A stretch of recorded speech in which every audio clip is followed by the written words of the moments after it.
Welcome to McPlum, simple solutions served daily. In this video, I will show how to ancient city in Minecraft. Start by planning your approach. Choose a safe entrance, set a waypoint, and decide your loot goals. Prepare gear like enchanted armor, a shield, a bucket of water, and a good pickaxe.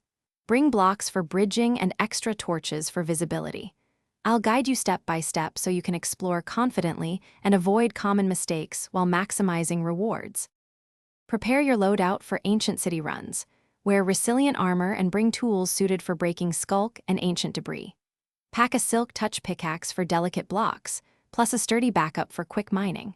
Include healing items like golden apples and splash potions to recover fast during unexpected fights.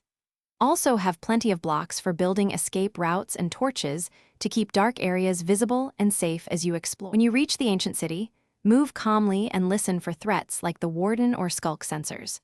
Sneak to reduce vibrations and use wool to muffle footsteps when crossing sensitive areas. Place torches to mark explored routes and bring blocks to quickly seal off dangerous corridors. Open chests cautiously while watching for nearby traps or sensors, and always have an escape plan with a water bucket or ender pearls to exit fast if things. Thanks for watching. Stay juicy and subscribe.